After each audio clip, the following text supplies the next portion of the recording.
That's the power of lean. It gets people to critically think. It gets them to, look at their work in a different way and a different perspective. Lean should never stand for less employees are needed. I mean, that should not be what it stands for. If you're doing that, people are going to stop improving because my job or somebody I work with would be at risk.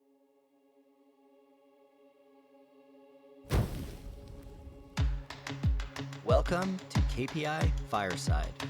Our mission is simple: to improve companies and to improve careers through continuous improvement. In every episode, we explore the spark, the moment, the mindset, or the method that ignites real change. Whether you're just starting out or leveling up, you'll find the insights and inspiration to fuel your next improvement. Welcome back to KPI Fireside, a continuous improvement podcast. I am your host, Keith Norris.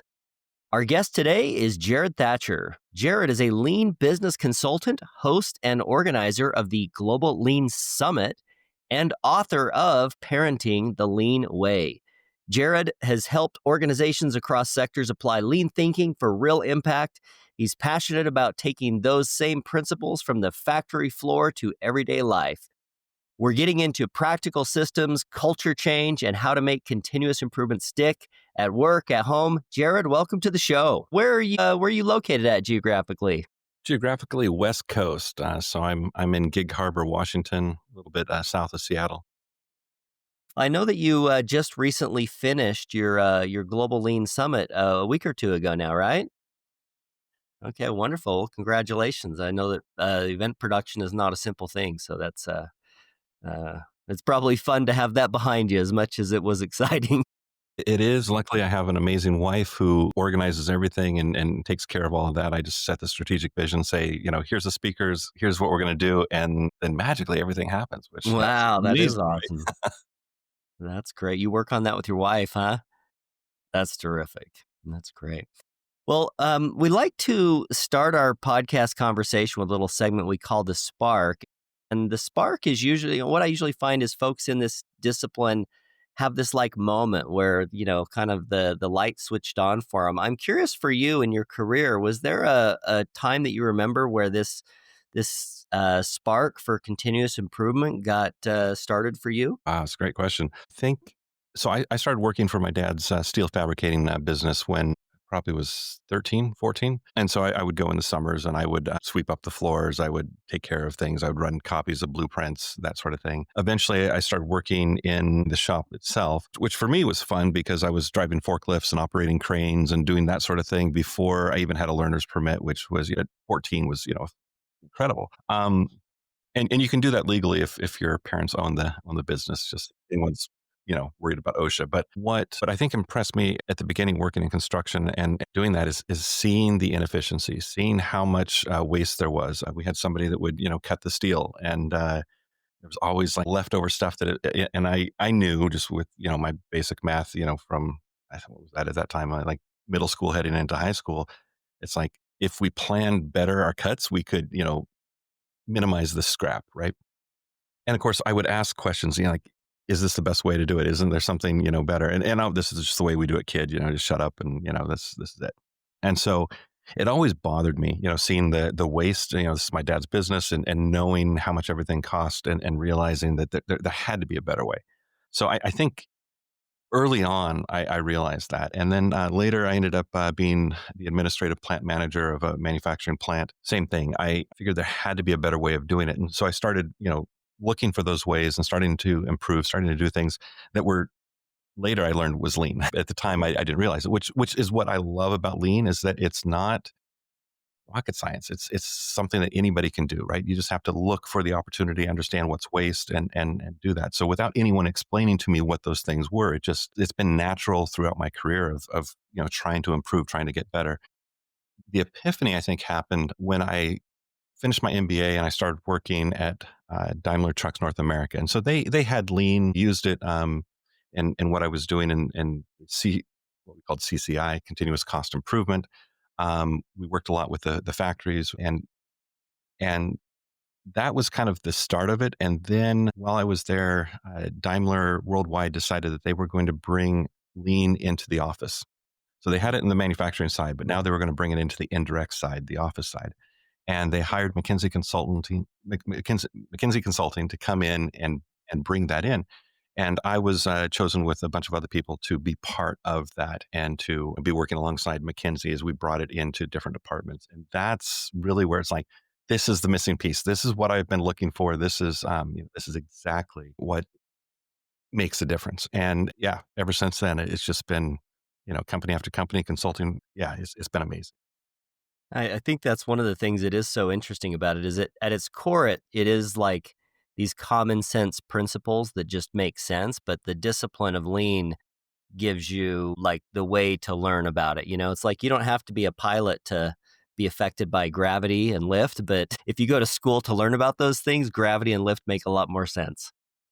So that's great. Well, so where did the idea to start the summit come from? During COVID, I felt really frustrated in that I had a lot of friends that had small businesses, so I'd seen them on Facebook. They were struggling. Several of them weren't sure if they were going to make it through because of the lockdowns. And I knew if they understood the principles of lean, they could quickly, adjust their practices, overcome the customer, challenges and what the customer viewed as value. Because before, customer wouldn't even think about, opening a door to go into your establishment. During COVID, it's like, if I touch that doorknob, am I going to get COVID and die? Right. So, how do you make it so that the customer feels, safe, that you're meeting the customer needs? And so I knew that if they understood those, basic lean principles of adding value, it could make a huge difference. And so I just didn't have working full time, didn't have the ability to reach out to everybody. And this idea popped into my head. Why don't you do like a virtual event? I was like, that's a great idea, except for I don't know how to do that. I've never done it. I don't know how to, market it. I don't know how to create a website. I don't know how to do any of that. So that's a dumb idea. And for the next week and a half, that idea kept on popping up. And I would come up with 20 more reasons why I couldn't do it and try to put it out, and just kept on coming, kept on coming. So at a certain point, it's like, okay, I can't get rid of this idea. Maybe I should try it.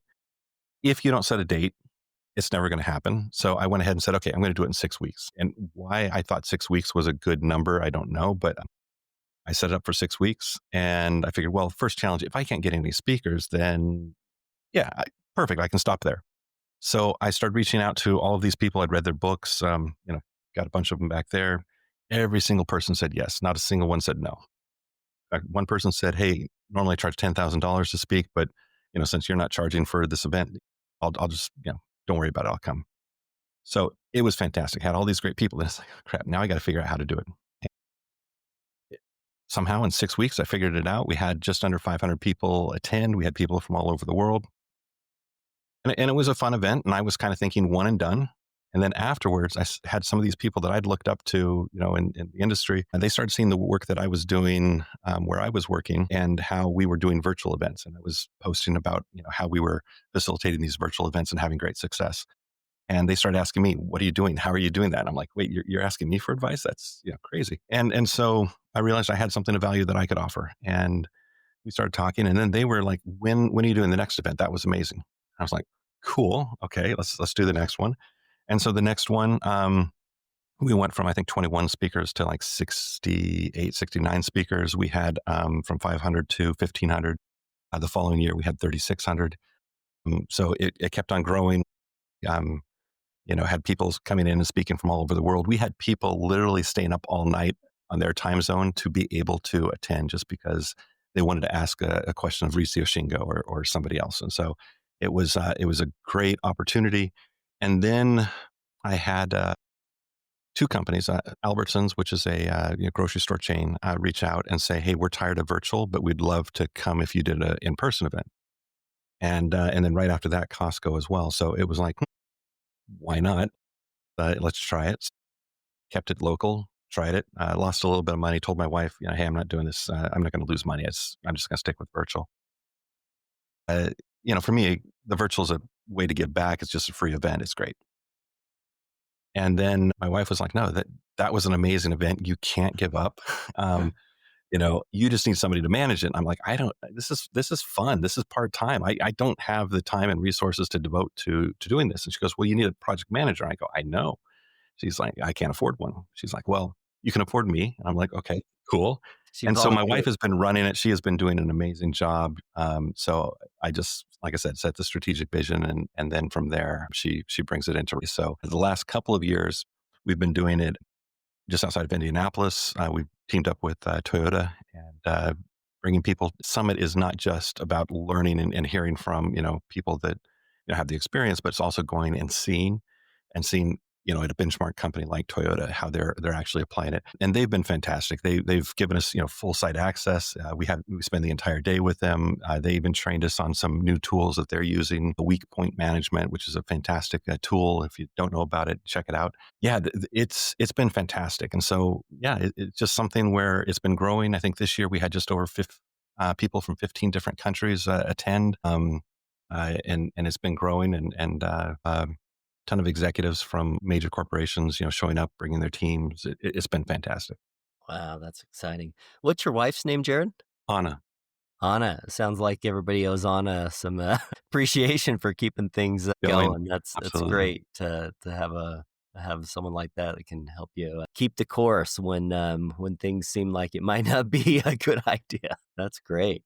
So I love the idea of the events because I think that particularly in small companies where you're like the only person involved in doing this lean thing, you have to have these external sources of inspiration. A lot of big companies, they'll more formally put together like sharing activities or, um, um, times where they come together and share best practices and things like that. What do you think it is that draws people to your conference in that way?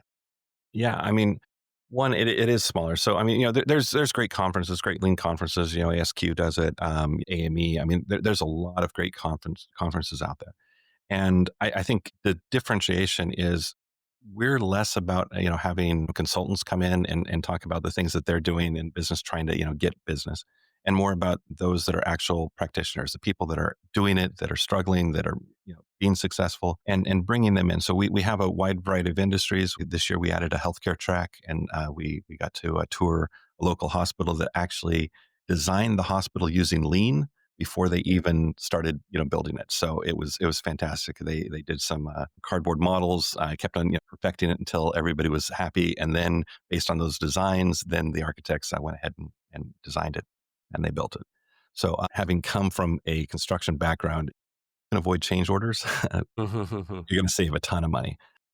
So yeah, it's amazing how I'm seeing lean, branching out of from manufacturing into other industries, right? So where I work, in government, we're doing some amazing things. I see it in healthcare, I see it in construction, I see it, in retail, and bringing all of these people together. I would say we're still probably at about 50, 60% our manufacturing that come to our event, but we're getting a lot of other people, coming that are interested in seeing and especially making that translation from, okay, we hear about Toyota and then we see it, but what does that mean for us? And so one of the things that we do is we take time to translate that. And especially at the end, we build a roadmap Mhm. of this is all the stuff that you saw. Now, what are you going to do tomorrow or on Monday morning when you get back to the office? And so we actually work with them at having them identify, what their goals are, where there's opportunity for them to improve, come up with, some action item steps. And then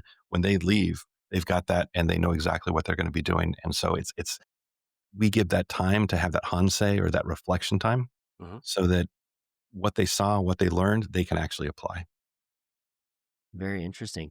Are there some sessions in this recent conference that were super memorable? You might want to give us a brief synopsis of some of the things that were discussed. They all were. No, I mean, we had some amazing people. Sam McPherson, Mr. Obeya, he's really good at Obeya, worked at Toyota, and then helps, companies set up their Obeya rooms, their daily management. He spoke about kind of, that that vision and leadership that you get at Toyota, as well as his experience when he was in special forces and how those principles apply. We had Phil Wickler from GE Aviation. He's the chief technology officer. He came, or sorry, chief transformation officer. He came and he spoke and talked about Flight Deck, which is their lean management model. And talked about how they're implementing it and the successes that they've been having at GE Aviation. Another great speaker was Andrew Koenig. He is the CEO of City Furniture, and if you don't know his story, you should definitely check him out. But he started off and learned about it in college. Came and told his dad and his uncle and said, "Hey, I think we need to apply this." And uh, he was able to finally get that buy-in, and they started applying it. And like, wow, this keep on going, keep on working. And so now he's the CEO, and it's amazing. I was actually at his plant in January, and at his headquarters. Man, it's amazing to see the excitement that everybody has for lean, how they're using it. All the Obeya, rooms and boards and everything that they're doing. I mean, they practice it both in the office as well as in the manufacturing space. They're doing amazing things in furniture where you order a custom furniture and you'll have it either the same day or the next day delivered to your home. And they're even taking that one step further. And then if you spend a certain dollar value with them, they will move you from one place to another. And they have a moving service that comes in. So yeah, they're giving the customer what they want and really helping them. And it's fantastic to see how they're getting that single piece flow going in a furniture business. Well, that's great. Sometimes on this podcast, we use these terms that are maybe not familiar to everyone. Obeya might be one of those. Could you just explain what Obeya is or an Obeya room for somebody that might not be familiar with that term? In Japanese, if you were to actually write it out correctly, you would put a solid straight line above the O. So it's O. You hold it just a little bit longer, and so O is the Japanese word or think of it as prefix for large. Um, and then Bea is actually Heya, which is room. And so, but when you put O in front of it, it becomes Obeya instead of Ohea. So it's Obeya, and Obeya is large room. And so it's really, think of it kind of like your strategy room or a big room where you put up all your KPIs, your metrics, what you're working on. You track the issues that you're having and putting in those countermeasures in place. Who's working on it? When are they going to have it done by? It's really an opportunity for everybody to keep up with what's happening and where they need to address their attention.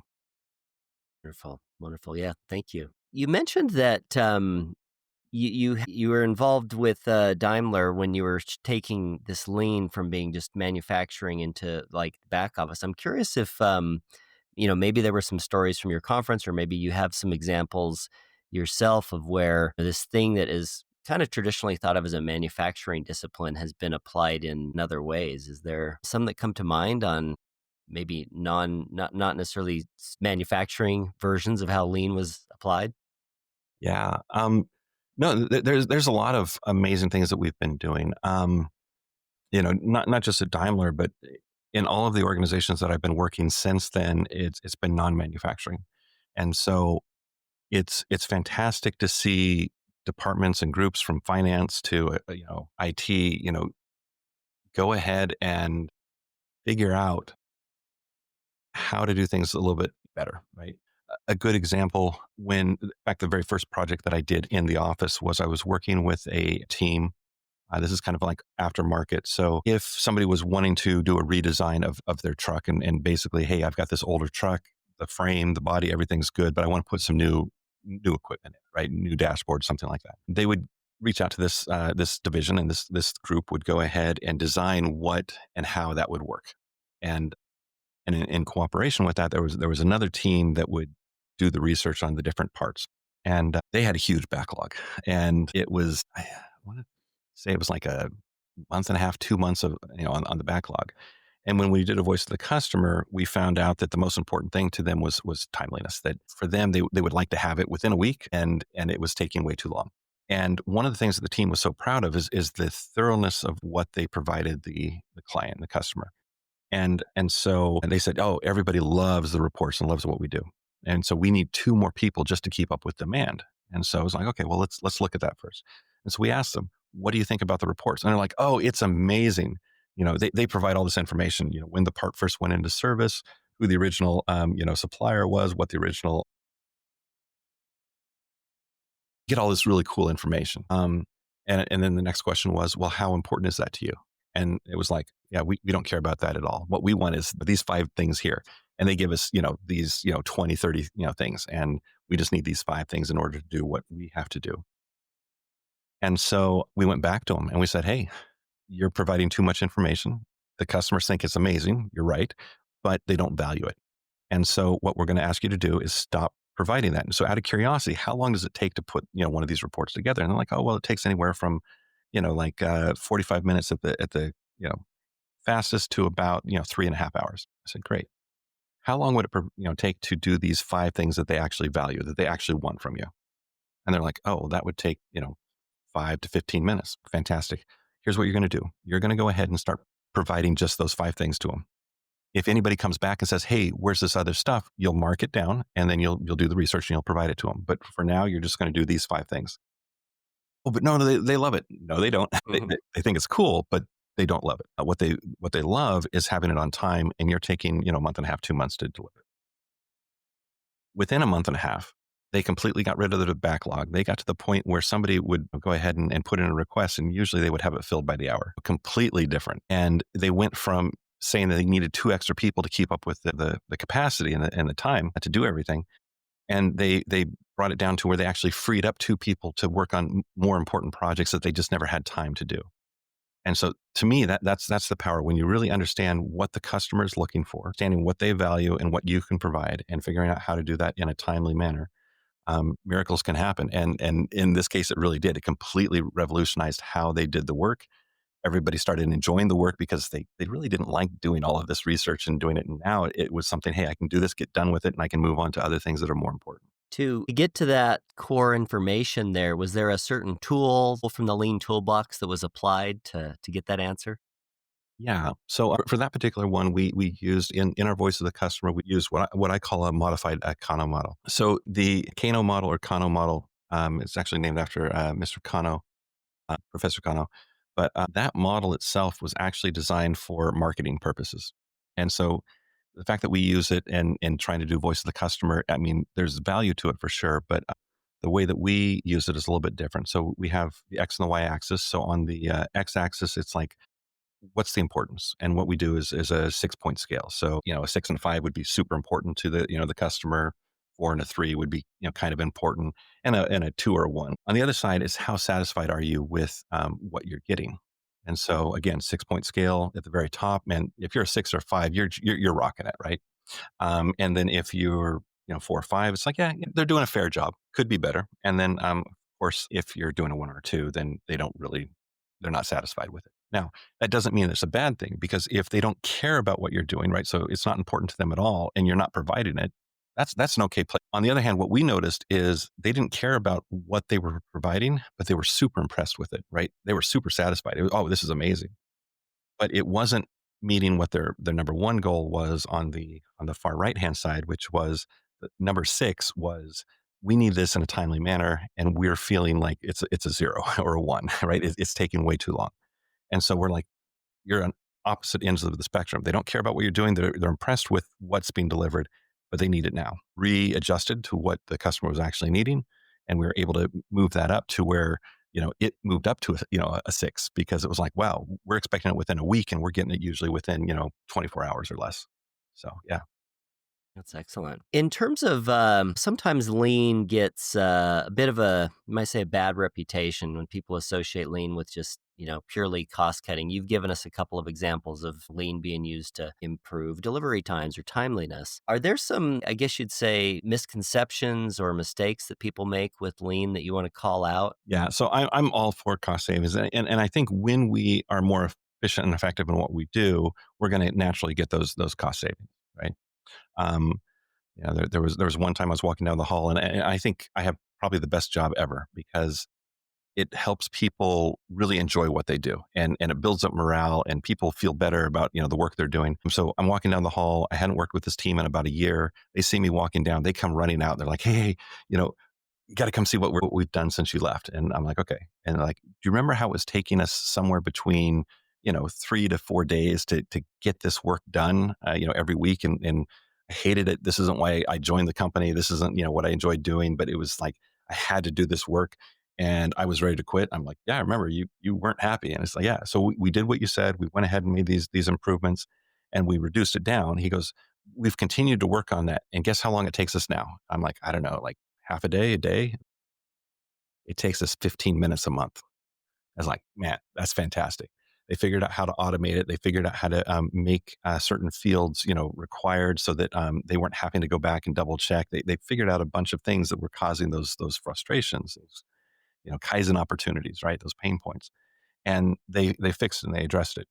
So I think the biggest mistake that people make when it comes to lean is they look at it as great. We got this down so that these people no longer have to do it. It's 15 minutes. It's automated. We can let them go. Worst thing you can ever do. Lean should never stand for less employees are needed. I mean, that should not be what it stands for. If you're doing that, people are going to stop improving because my job or somebody I work with would be at risk.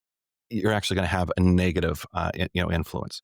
Now, that said, sometimes it's unavoidable. Avoidable. The option is we have to let some people go because we didn't bring lean in early enough, and the company is going to go out of business. So, in a case like that, if you're fully transparent and you let people know, I think it can be used. We did have a speaker that came in last year that was able to, talk about how that was the situation. They were brought in last minute. They were either going to go out of business or, they were going to have some layoffs. And he talked about how he was able to, out of a bad situation, even with laying some people off, he was able to get the buy-in from people. They understood why they were doing it and they understood why the layoffs were happening. Because if we don't, we're going to end up laying everybody off because the company will go out of business.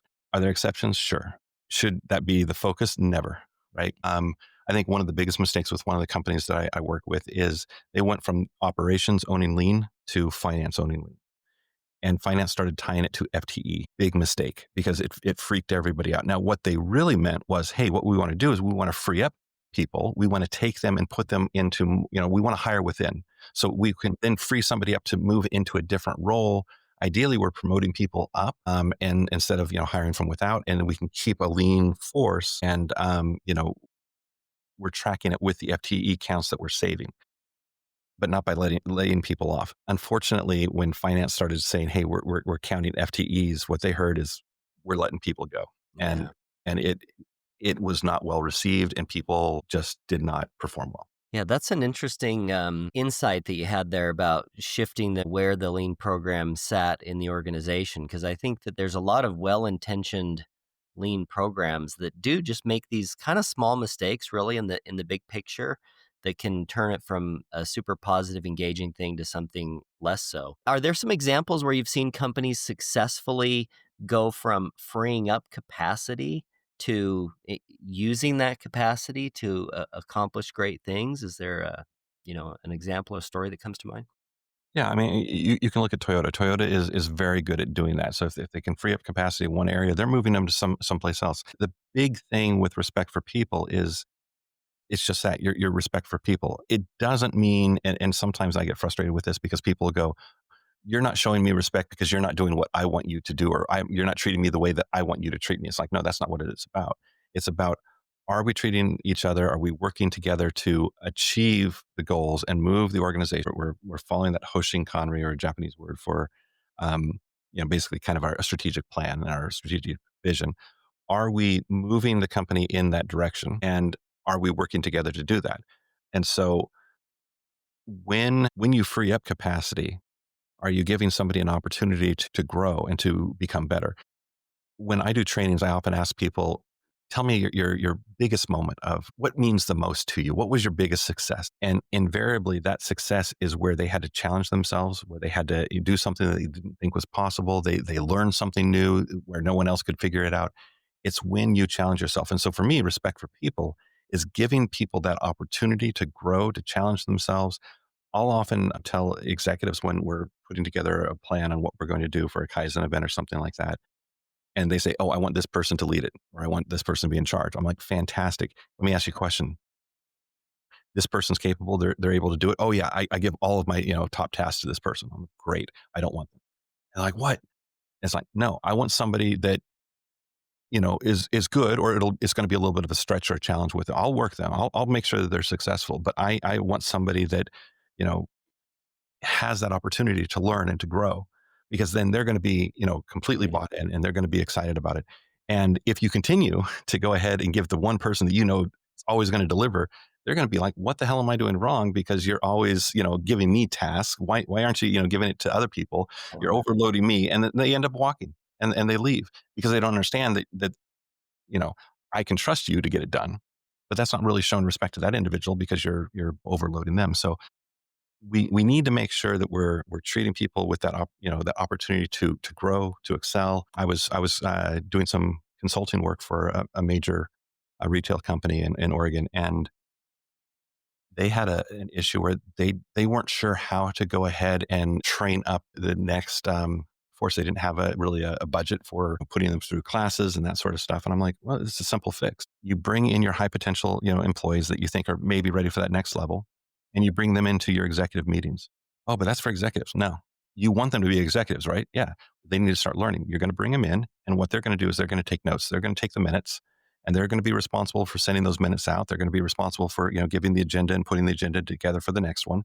But what happens is they get to hear the type of decisions that you're making. They get to learn what you're doing and why you're doing it and the decisions you're making.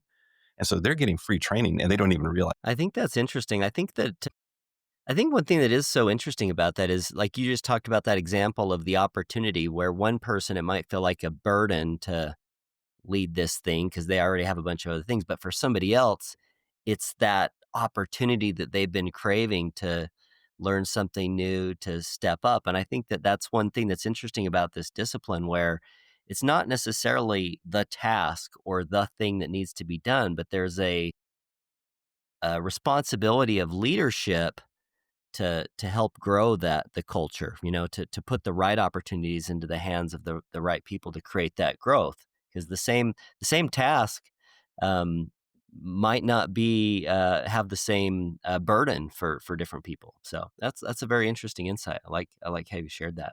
This episode is brought to you by KPI Fire, the all-in-one platform for continuous improvement. With KPI Fire, you can align strategy, drive execution, and engage your people. So whether you're leading a team or driving enterprise-wide change, KPI Fire helps you deliver real results. Learn more at www.kpifire.com. How do you think the AI is getting so much airtime everywhere, and it's got people scared for their jobs? For people that are in continuous improvement as a discipline or interested in making it more of like kind of their tool set, how might they think about AI? What sort of a perspective should they have on AI? Yeah, that's a great question. Again, where people are happy and successful is where they've challenged themselves. I think everybody should be learning how to, build models, how to, put together, GPTs, do different things to improve their efficiency and what they're doing. Now, keeping in mind, it's only as smart, garbage in, garbage out, right? You have to be aware of what you're getting. For me, I often use it, to like, there was a time I had to write an email, HR related to somebody, it's an uncomfortable email talking about performance. I wanted to soften it. I know I can be a little bit blunt sometimes. So I went ahead and said, here's the situation. Here's what the points I want to cover. Give me, a way that, shows that, that softened tone, that empathy. And it wrote this thing. I was like, that's almost perfect, and I changed it a little bit. So it was using the verbs I would use and I did a little bit of editing to it. But I would have struggled probably for an hour beating myself up, rereading it and just, wasting a lot of time to create this uncomfortable email that I was going to send out. I was able to, do the whole thing in probably about 15, 20 minutes and probably a lot longer than what I should have spent on it, but it was hit the message. The person responded well to it and didn't feel it as a personal attack and saw what I really intended it to be, which is, I want to be there. I want to help support you to let's get through what's going on right now. It'll give you information and then you're like, yeah, I'm not buying that. So don't just copy and paste and put it in there. Read it, use some critical thinking. But I think it definitely can help us to automate some tasks and to be more efficient. Unfortunately, I see a lot of finance people looking at it. Hey, this is a great opportunity. I can completely get rid of this department. We can just do everything with ChatGPT. No, you can't. And you're going to find that out, and then you're going to have to go hire people back, and it's going to be a big mess. But with any technology, it's trying to figure out the right opportunity for it. If you as a lean professional aren't looking at, how can we incorporate this into what we're doing, right? Whether it's machine learning, whether it's using, kind of chat GPT type of, tasks and research and things like that, you're missing a huge opportunity to be more effective and efficient. And to show, hey, I can actually improve my performance. I can do, twice as much in half the time. That's great. That's a great comment. So the next question here is, imagine yourself working inside of a business and you've got maybe you have a CFO or somebody who's not as familiar with this lean discipline, and you're trying to give them some advice as to why they should maybe spend a little bit of time looking into this as a thing to study or to get more familiar with. What sort of advice would you give to somebody who's interested in advancing their business career about looking into this lean thing? Let's just say they're a little bit on the periphery right now. Yeah, I think for anyone, whether you're the owner of a business, head of a department, or even in finance, Lean has this opportunity to really um, help people look differently at something, right? I give the example of a glass: is it half full, or is it half empty? And yet somebody with a lean perspective is going to look at that and say, well, you know, maybe you're using the wrong size cup, right? um, or they're going to start saying, hey, why is it only half full? They're going to, maybe start problem solving and say, well, maybe, the filter is clogged and I could only fill it up halfway, and then I decided to stop. So we just need to, fix the filter. Or they're going to start asking, which they should have done to begin with. They're going to start asking questions. What do you need the water for? How often do you need it? When do you need it? What temperature do you need it? Where do you need it? And they're going to, start thinking about, what can I do to help you get what you need when you need it and where you need it. So that's the power of lean. It gets people to critically think. It gets them to, look at their work in a different way and a different perspective. And when you empower your workforce to constantly be looking for those opportunities to improve and to make little, quote Paul Akers, these 2-second improvements, to my process every day, you're going to have some phenomenal growth. And so, if a company is struggling, if a company is needing to do something and to be more profitable, if you implement lean into your organization, I mean, easily you can gain 20%,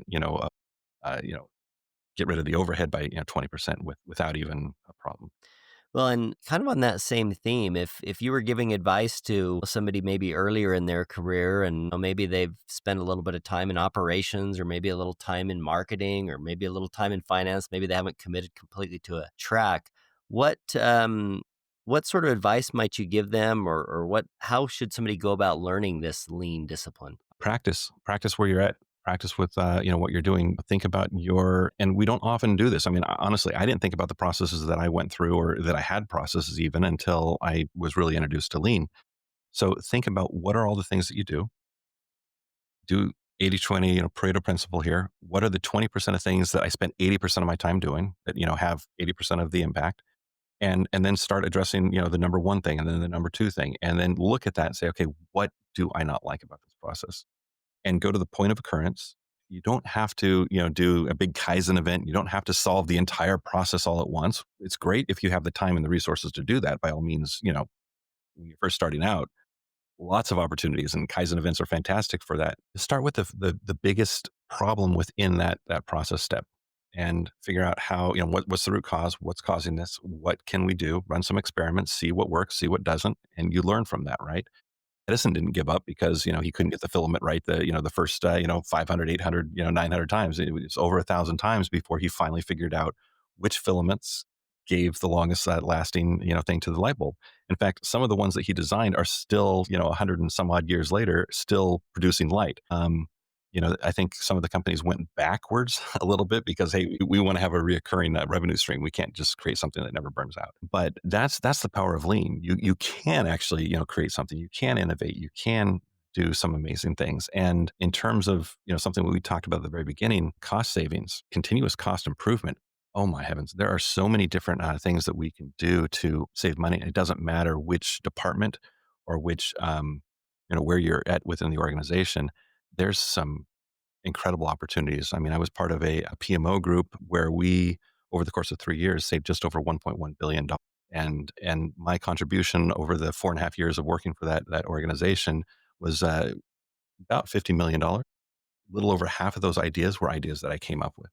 Uh, so yeah, there's, and if you figure out the cost savings for the tier one suppliers that we worked with, it's probably, in the hundreds of millions of dollars with what they were able to save. That's awesome. Yeah, that sounds like those are some nice numbers to gather some focus on for your lean program. That's excellent. This next section here, Jared, is what I like to call the rapid fire. So these are just, that doesn't have to be one word, but short sentence, kind of a phrase type type question and answer here. So the most important job of a leader is to blank. The most important part is to lead. But To no, lead. I mean, having that strategic vision and then where are we trying to get to? And then more importantly, helping your people to get there. So if you can do that and help them be successful, that's showing respect for people. That's giving them the opportunity to grow and to progress.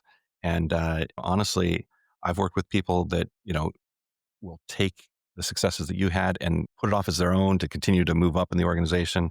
And then I've had other people where it's just the opposite. They will highlight their team members, and it's like, hey, I just happen to be in this role, and I've got a great team, and here's the things that they're doing. I think it'd be interesting to see if HR ever did things that I think HR should be doing. If you have high turnover in a group, understand, is it because you've got a really bad boss that nobody can stand to work for and you've got high turnover? Or is it because you have a really good boss that is constantly getting his people promoted and moving into new roles? Um, you know, just because you have high turnover it's not necessarily a negative thing. Yeah. Yeah, that's a really interesting example of where a particular metric can mean multiple things, right? That's a very good example. In terms of like the lean toolbox and all the different tools and skills that you can learn, do you have a favorite like go-to problem solving tool that you like to turn to? Gimba, right? Gemma. Um, the biggest improvement opportunities and things that I've seen, the biggest opportunities cost savings wise have been because I've gone and I've looked and didn't have preconceived notion. Well, maybe I had a few preconceived notions, but I tried to be open minded and look and see. A good example, I was working for the finance group said, "Hey, we've got this team. They're responsible for the chargebacks. So anytime a credit card gets stolen, and they say, 'Hey, we didn't authorize these charges,' they get charged back. Or I didn't approve for that bag to be charged, and they try to get the money back, right? And so every day they're getting hundreds, sometimes thousands of these chargebacks. Uh, it was this team's job to log all those in and then to go do the research and try to figure out, okay, did they really pay for an extra bag? Yes, they did. Okay, prove that, and then we would try to bring it back to or the credit card company to get the payment. Other times it was legitimately fraud, and it's like, okay, we end up eating that chargeback cost because every chargeback has a cost to the Yeah, company, it right? costs money. And so their team was, again, they felt like they needed more people because they were putting in somewhere between 8 to 12 hours a day in doing all this data entry, depending on the day. And in fact, it was so bad with all the repetitive typing that they were doing and everything that one of them was actually had an appointment to go get their carpal tunnel No. surgery.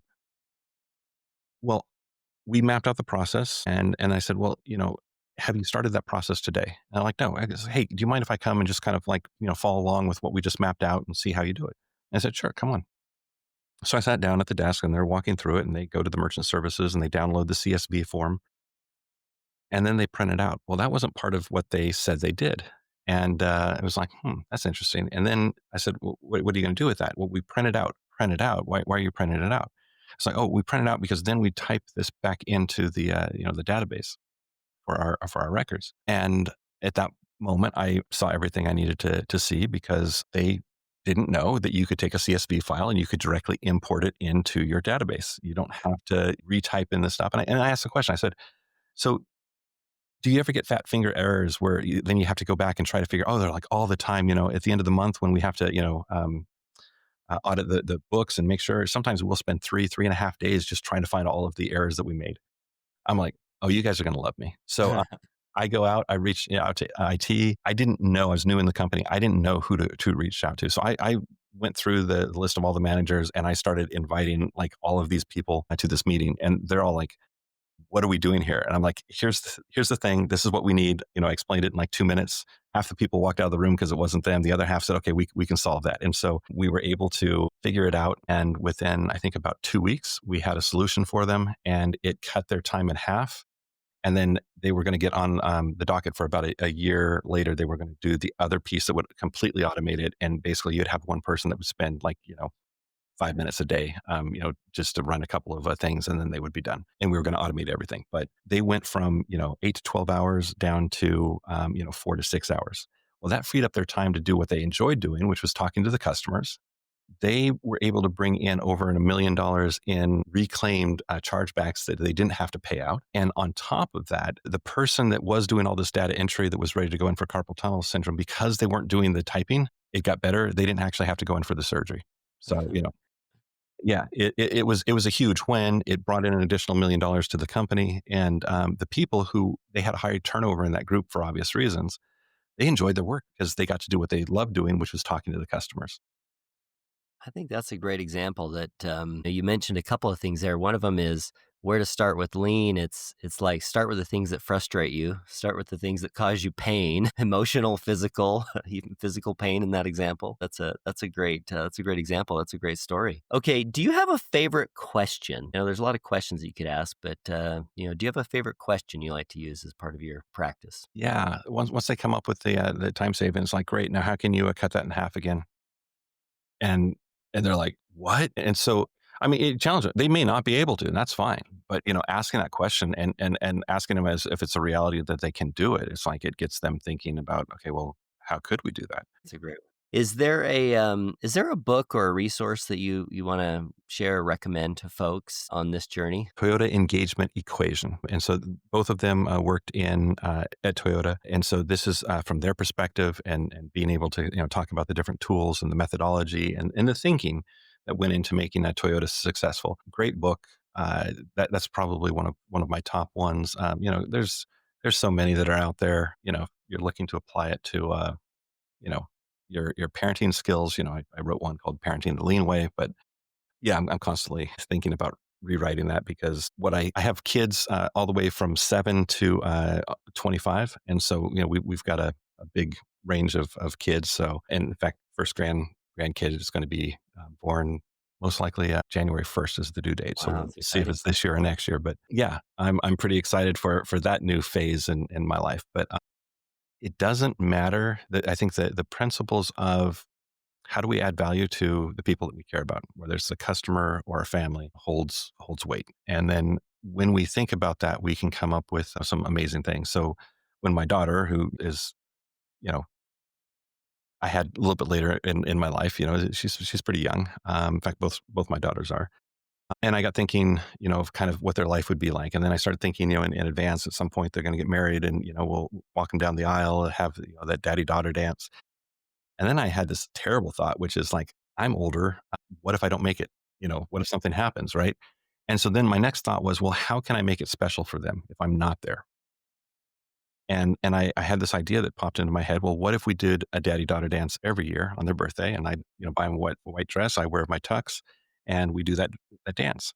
And so every year since they both of them have been born, I've been doing that. And so at the dance, hoping I'm there, uh, I'm going to be the best dad ever because I'll have this playing from the time they were an infant all Nice. the way up until the current time that we're doing the dance.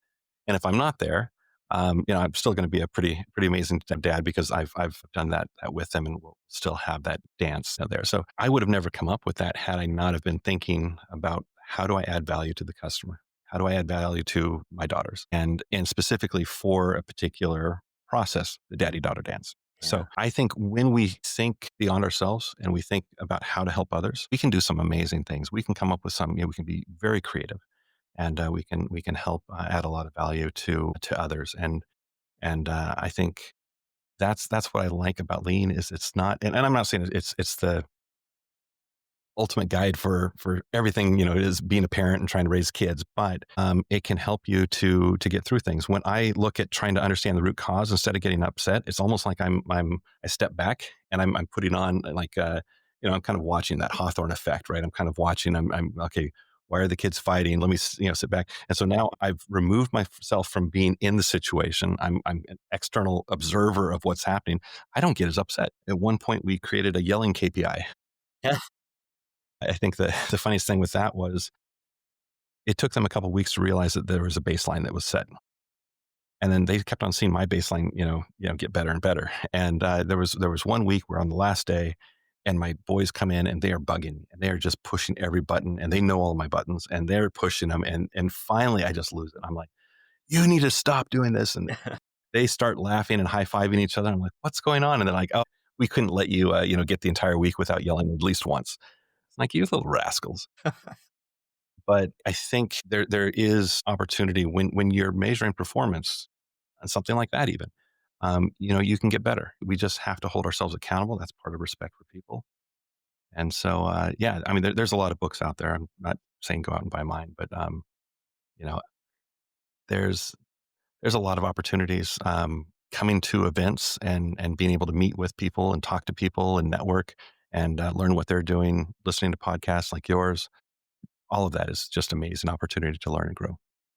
Yeah, that's wonderful. That's a great answer. I love your examples, and again, that's one thing that I think is just an important part of whether you call it lean or just continuous improvement, just learning is hearing examples and getting ideas from others because, you hear an example, you're like, "Oh, I can apply that in this way." And so I like your daddy-daughter dance example. That's a fun lesson there. Is if I talk about that, let me give one other, especially for continuous cost improvement that we were talking about. How do we go ahead and save money?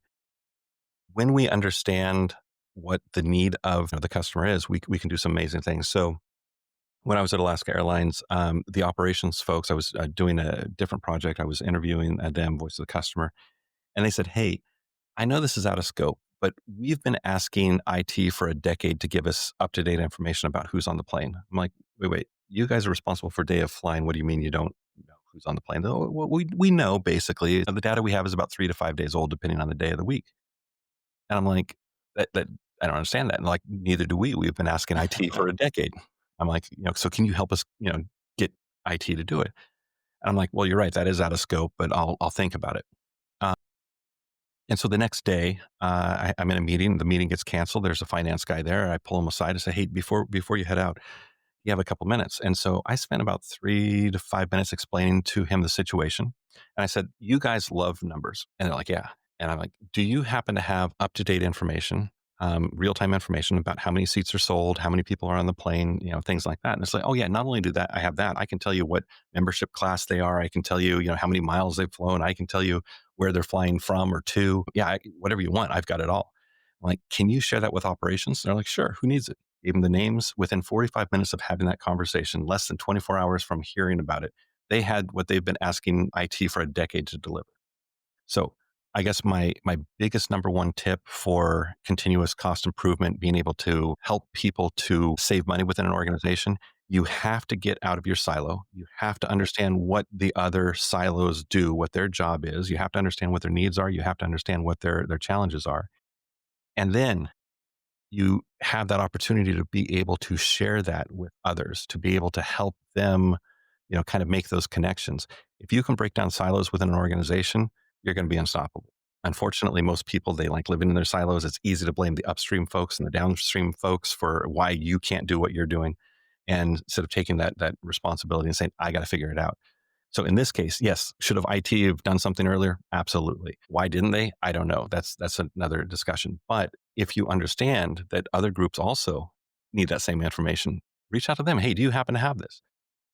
About a month later, TJ, the head of operations, came to me and he's like, "Hey, just want to let you know, this is going to save the airline close to $1 million a month because now we have better information. And where we used to cancel a flight that had a fewer number of people, now we're looking at that and we might cancel the full flight because all of them, this is their first leg of their journey. They can all go home. We're not going to have to put them up overnight or very few of them.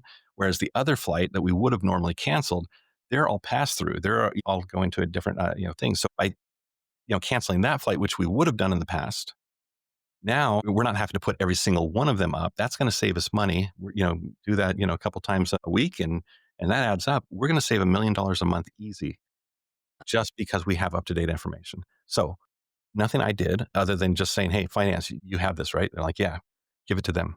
And that 3 minute conversation generated over, I like to say, just to be on the safe side, save $10 million for a 3 minute conversation just by reaching out to a different silo and putting them in place. So if you really want to be successful, back to your other question about what advice would I give?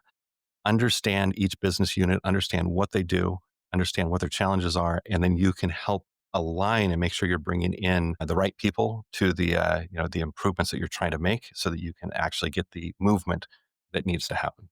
The idea of breaking down silos, I mean, it seems like such a simple idea, but I know how many people are, you kind of get into your ruts where you feel like you know what you know, and you're like, oh, it's just not possible, or whatever. Yeah, so it's so interesting. I wish there was a simple way to wave a wand and just make people understand that in their organization, because I see that so often. Like, I mean, and breaking down silos is a problem almost in everybody's business. Yeah. So I don't know if there's a magic wand for how to fix that. Could you share that with us? I mean, it's talking to people. It's getting out of your comfort zone. I mean, one of the things that I did when I was at Daimler, I tried to always eat with somebody different. And so one of the things that I found is the admins. They're probably the most powerful people, and everybody ignores them. And yet, space, a meeting space was at a premium, and there were times where you couldn't, hey, everybody's available at this time, but there's no place to meet. So you'd be frustrated, and you have to go to something. Now, I always could find a meeting place because the admins, or the executives, they had their own meeting room, so they could always get that person, a room. And so I'm constantly in the boardroom. I'm constantly in these other, because they're not using it. And so I would go to them and like, hey, I can't find anything for this time. Do you have anything? Like, yeah, you can use the boardroom. Of course, if the execs need it, you get kicked out. I'm like, cool. But and nobody could figure out, why are you always in the boardroom? Why are you always in this room or that room? And it was like, because I know who to talk to, and I only knew who to talk to because I went and sat down and I had lunch with them and asked them what they did. You have to be interested in people, and find out what they do. And it's amazing. People want to help people, and if you ask them, they're willing to help. And so I think that's another huge thing to know. Yeah, that's so good. And I guess that's just another good reason to get outside of your lane occasionally, go to a conference, whether it's a virtual one or a physical one. Those are great opportunities to look at things through a new lens. So that's wonderful. Well, do you want to share a website or a LinkedIn information, how somebody might connect with you or follow stuff for you or your conference? Yeah. So LinkedIn, you can reach me at Jared Thatcher, all one word. And so I think it's LinkedIn, .com -in Jared Thatcher. But yeah, just feel free to reach out. I accept any connection, unless they're trying to sell me some crypto or something like that. Apart from that, yeah, I'm definitely love to connect, and I answer questions if people have them. In terms of finding out about the Global Lean Summit, that's it. Just globalleansummit.com. And so yeah, so we're there. We're constantly trying to do things to help people, and it's I don't know. It's what I love. That's terrific. That's super terrific. Yeah, I really appreciate you sharing your passion about lean, and just super happy to hear how that was able to turn into this conference. And it sounds like it's been able to benefit a lot of people and a lot of sharing of best practices. So thank you so much for joining us on the podcast here today. We really appreciate your time and your experience, and we look forward to following you on LinkedIn or at the conference. If anybody out there would like to suggest a guest or ask a question to Jared or myself, you can check in with us on LinkedIn, of course, me, Keith Norris, Jared Thatcher. And this will conclude this episode of KPI Fireside, a continuous improvement podcast. If you have enjoyed today's episode, be sure to follow us on the socials and share the podcast. Maybe add a little comment there in the comments area. Share it with your colleagues who are as passionate about continuous improvement as you are. You can find us wherever you get your podcasts. Until next time, keep driving progress and sparking change.